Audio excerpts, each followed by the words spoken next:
सबसे पहले मैं चाहूंगी कि सब लोग अपनी मुट्ठी तान के एक जोरदार जयकारे से शुरुआत करेंगे। भारत माता की, भारत माता की, वंदे वंदे, इनकलाब इनकलाब।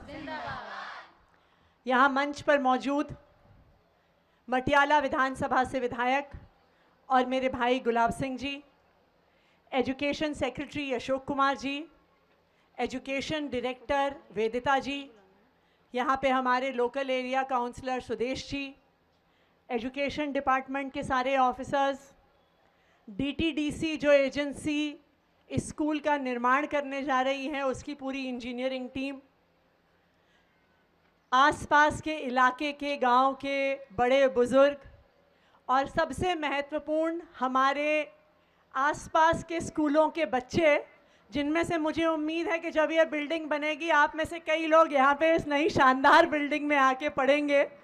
आप सबको नमस्कार, प्रणाम, सत श्री अकाल। और इस नए स्कूल के शिलान्यास के लिए बहुत बहुत बधाई, बहुत बहुत मुबारकबाद। आज हम लोग सेक्टर 19 द्वारका में एक शानदार नई स्कूल बिल्डिंग का शिलान्यास कर रहे हैं। आप लोग यहाँ पे आए हैं, यहाँ से जाने से पहले मैं इलाके के सभी लोगों से चाहूँगी और मैं बच्चों से भी चाहूँगी कि आप जाने से पहले यहाँ पे एक मॉडल रखा हुआ है, जो स्कूल की बिल्डिंग यहाँ पे बनने वाली है उसका मॉडल रखा है। आप जाने से पहले उस मॉडल को ज़रूर देख के जाइएगा, क्योंकि उस मॉडल को देख के आपको पता चल जाएगा कि आपका सेक्टर 19 द्वारका का जो स्कूल बनने वाला है वो दिल्ली के और खासकर के द्वारका के सबसे बड़े बड़े प्राइवेट स्कूल्स को पीछे छोड़ देगा। इतना शानदार सरकारी स्कूल यहाँ पे हम बनाने वाले हैं।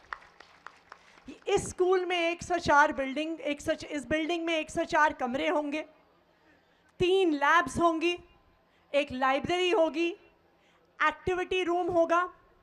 और आप मॉडल में देखिएगा कि इसमें इस स्कूल बिल्डिंग में एक बहुत यूनिक चीज़ है, एक एम्फी थिएटर होगा। एम्फी थिएटर एक ऐसी चीज़ है जो शायद दिल्ली के बड़े बड़े प्राइवेट स्कूल्स में भी नहीं होता। बच्चों की आर्ट और कल्चर की परफॉर्मेंस के लिए, बच्चों के लिए यहाँ पे एक 750 सीटर एम्फी थिएटर बनाया जा रहा है। स्कूल के अंदर शानदार स्पोर्ट्स की फैसिलिटीज़ होंगी, प्लेग्राउंड होगा, बास्केटबॉल कोर्ट होगा, बैडमिंटन कोर्ट होगा।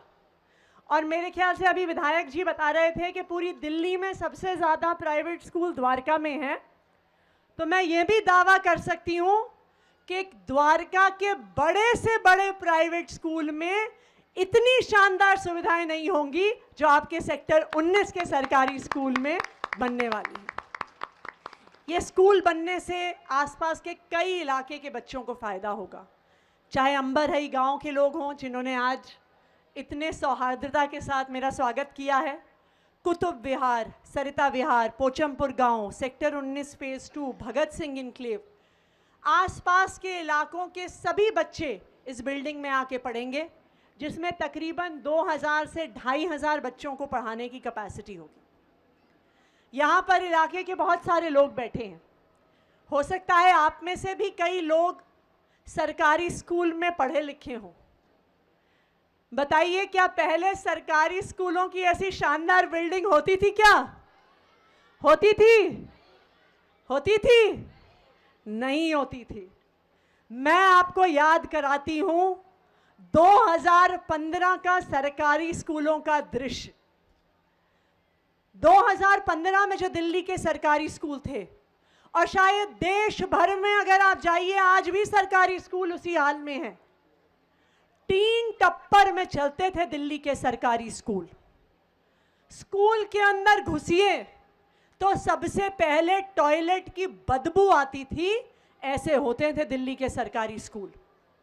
और जिस टॉयलेट की बदबू 50-100 मीटर दूर आ रही होती थी, क्योंकि क्लासरूम की कमी होती थी, उस टॉयलेट के बाहर कॉरिडोर में जमीन पे टाट पट्टी लगाकर बच्चे पढ़ रहे होते थे।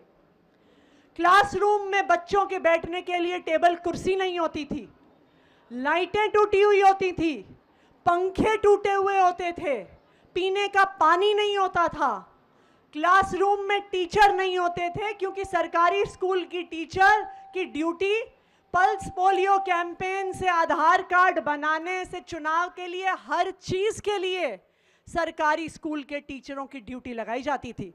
बताइए सही कह रही हूं, गलत कह रही हूं? ऐसे ही होते थे ना सरकारी स्कूल, टीन टप्पर के टूटे फूटे सरकारी स्कूल होते थे। कोई भी अपने बच्चे को सरकारी स्कूल में नहीं भेजना चाहता था। जिसके पास भी थोड़े से पैसे आ जाते, वो अपना पेट काट काट कर अपने बच्चे को प्राइवेट स्कूल में भेजता था। और यह भी सच्चाई है कि अगर किसी परिवार के पास सिर्फ एक बच्चे को प्राइवेट स्कूल में पढ़ाने के पैसे होते थे, तो वो अपने बेटे को प्राइवेट स्कूल में भेजते थे और बेटी को टूटे फूटे सरकारी स्कूल में भेजते थे। इसका क्या नतीजा होता था?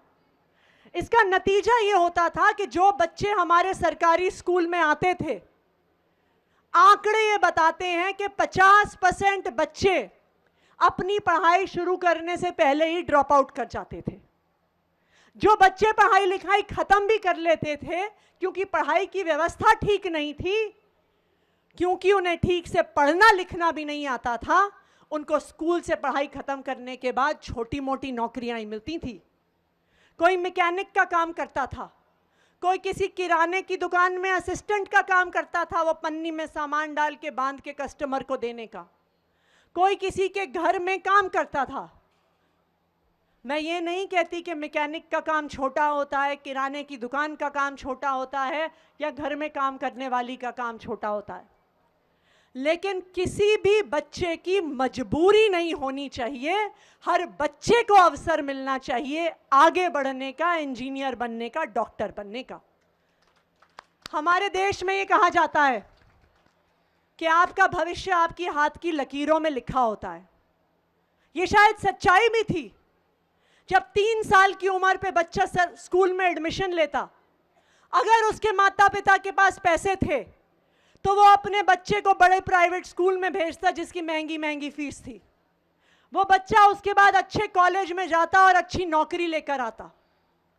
लेकिन जो बच्चा सरकारी स्कूल में आता, उसका भविष्य तो तय था कि मैकेनिक बनेगा, दुकान में काम करने वाला बनेगा, घर में काम करने वाली बनेगी।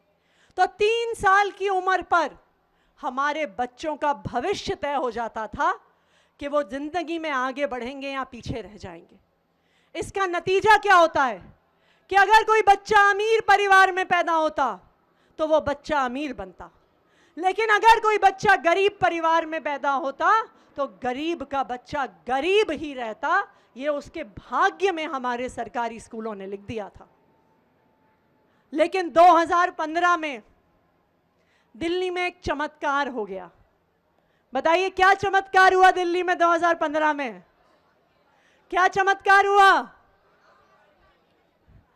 दिल्ली के लोगों ने एक चमत्कार कर दिया और 2015 में एक 5 फुट 5 इंच के आम आदमी अरविंद केजरीवाल को दिल्ली का मुख्यमंत्री बना दिया। ये दिल्ली वालों ने चमत्कार कर दिया। उस 5 फुट 5 इंच के आम आदमी अरविंद केजरीवाल ने कहा कि चाहे कोई बच्चा गरीब परिवार में पैदा हो, चाहे कोई बच्चा अमीर परिवार में पैदा हो, दिल्ली के हर बच्चे को अच्छे से अच्छी शिक्षा मिलेगी, अच्छे से अच्छे अवसर मिलेंगे, आगे बढ़ने का मौका मिलेगा। ये कहा अरविंद केजरीवाल जी ने। और ये सिर्फ कहा नहीं, एक के बाद एक इस सपने को पूरा करने के लिए कदम भी उठाए।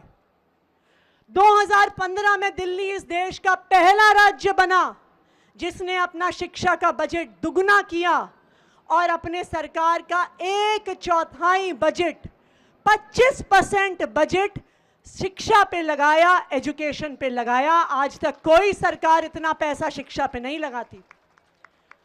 इस सरकार के 10वें बजट को, जिसको हमने फरवरी में पेश किया था, 10 साल से लगातार ये दिल्ली की सरकार अरविंद केजरीवाल जी के मार्गदर्शन में सबसे ज़्यादा पैसा अपने बच्चों की शिक्षा पे लगाती है, अपने बच्चों के भविष्य पे लगाती है। ये बड़ा बदलाव आया दिल्ली में। एक युद्ध स्तर पर स्कूल की बिल्डिंग बननी शुरू हुई, कमरे बनने शुरू हुए। 2015 में जब हमारी सरकार बनी तो कुल मिला के दिल्ली में 24,000 कमरे होते थे दिल्ली के सरकारी स्कूलों में। इसका मतलब कि देश जब से आज़ाद हुआ 1947 से 2015 तक कितनी सरकारों ने 24,000 कमरे बनाए, लेकिन पिछले 10 साल से अरविंद केजरीवाल जी के नेतृत्व में हमारी सरकार ने 22,000 से ज़्यादा नए कमरे बना के दिखा दिए और शानदार कमरे बना के दिखा दिए। आज दिल्ली के सरकारी स्कूल, अगर आप किसी भी स्कूल की बिल्डिंग देखने जाइए, वो बिल्डिंग बड़े बड़े प्राइवेट स्कूलों को पीछे छोड़ देती हैं। अभी गुलाब सिंह जी ने बताया कि किस तरह से टीन टप्पर के स्कूल की जगह एक शानदार स्कूल बना जहाँ पे सिफारिश आती है। मैं आपको घुम्मन हेड़ा के एक और स्कूल की कहानी बताती हूँ।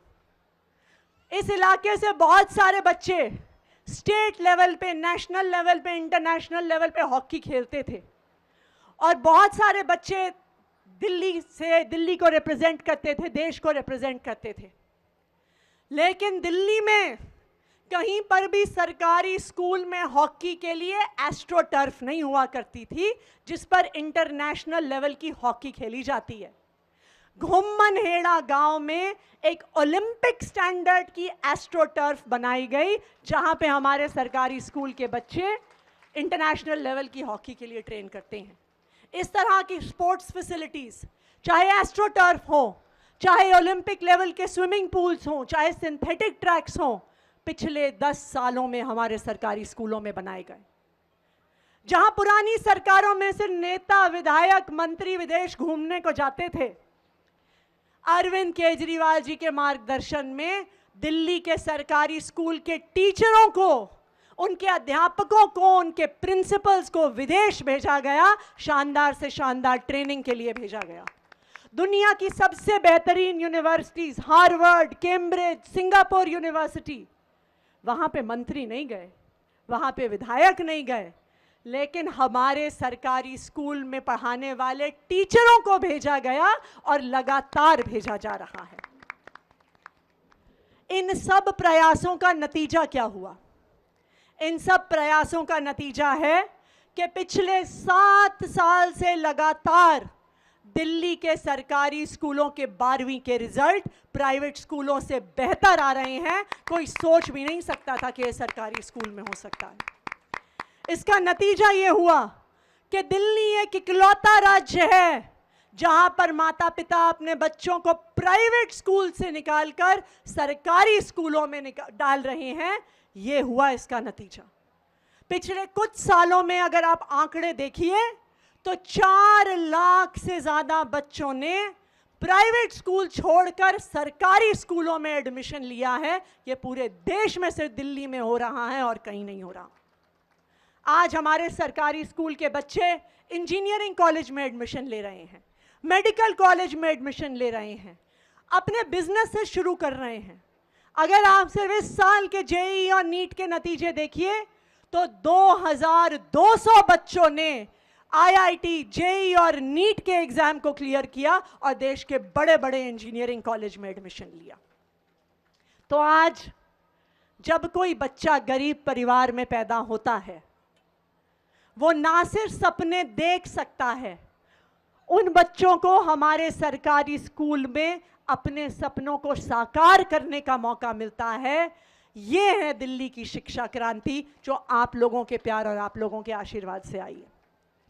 लेकिन मैं एक बात आप लोगों को ज़रूर बताऊंगी, हम जब देश के अलग अलग मुख्यमंत्रियों से, मंत्रियों से मिलते हैं, हम और राजनीतिक लोगों से मिलते हैं और पार्टियों के लोगों से मिलते हैं, तो हमें लोग कहते हैं कि तुम लोग बेवकूफ़ हो। कहते हैं जी स्कूल वूल पे कोई वोट नहीं देता, आप अपना इतना समय स्कूल ठीक करने पे बिताते हो, आपके सारे विधायक, सारे मंत्री स्कूलों का दौरा करते हैं, टीचर टाइम पे आए कि नहीं आई, सफाई हुई कि नहीं हुई, अच्छी बिल्डिंग बनी कि नहीं बनी। वो हमें कहते हैं जी आप लोग बेवकूफ़ हो, कोई अच्छे स्कूलों पे वोट नहीं देता। कि जी लोग तो वोट देते हैं जब पैसा बांट दिया जाता है, लोग तो वोट जात पात के नाम पे देते हैं, लोग तो वोट धर्म के, भाषा के, इन आधार पे देते हैं। तो आज आप लोगों से एक चीज़ मांगने आई हूँ। देखिए, अगर यहाँ पर बैठे जो आसपास के गांव, आसपास के इलाके के लोग आए हैं और जो मीडिया के माध्यम से दिल्ली वाले आज मेरी बात सुन रहे हैं, अगर हमने शिक्षा के नाम पर वोट नहीं दिया, अच्छे स्कूलों के नाम पर वोट नहीं दिया, अपने बच्चों के भविष्य के लिए वोट नहीं दिया, तो इसके बाद इस देश के कोई भी नेता अच्छे स्कूल बनाने पे काम नहीं करेंगे। कोई भी सरकारें शिक्षा का बजट बढ़ाने पे काम नहीं करेंगी। कोई भी सरकारें बच्चों को प्राइवेट स्कूल से बेहतर फैसिलिटी देने के लिए काम नहीं करेंगी। तो हमारे शहर का क्या भविष्य होगा, हमारे बच्चों का क्या भविष्य होगा, ये हमें नहीं तय करना है, ये आपको तय करना है कि क्या हम अच्छे स्कूल में काम करने वाले लोगों को लेके आते हैं या पैसा बांटने वालों को लेके आते हैं, शराब बांटने वालों को लेके आते हैं, जात पात की बात करने वालों को लेके आते हैं, बांटने वालों को लेके आते हैं। अब हमारे बच्चों का भविष्य, हमारे शहर का भविष्य, हमारे देश का भविष्य आपके हाथों में है। तो बताइए, क्या हमारे देश का भविष्य सही दिशा में जाएगा कि नहीं जाएगा? जाएगा कि नहीं जाएगा? सही लोगों को चुनेंगे कि नहीं चुनेंगे? शिक्षा के आधार पे काम करने वालों को चुनेंगे कि नहीं चुनेंगे? देखिए, ये मैं अपने लिए नहीं मांग रही हूं। अगर आप हमें नहीं चुनेंगे, हम तो अपनी नौकरियों में, अपने बिजनेस में वापस चले जाएंगे। हमारी तो शायद जिंदगी आज जैसी है उससे बेहतर हो जाए, लेकिन अगर हमने शिक्षा पे काम करने वालों को वोट नहीं दिया तो आगे से कोई भी हमारे बच्चों के भविष्य के लिए काम नहीं करेगा। तो हमारे बच्चों का भविष्य अब किसके हाथ में है? किसके हाथ में है? आपके हाथ में है हमारे बच्चों का भविष्य। और मैं उम्मीद करती हूं कि आप सोच समझकर अपने बच्चों के लिए सही चयन करेंगे आने वाले समय में। एक बार फिर बहुत बहुत धन्यवाद। जय हिंद, जय भारत।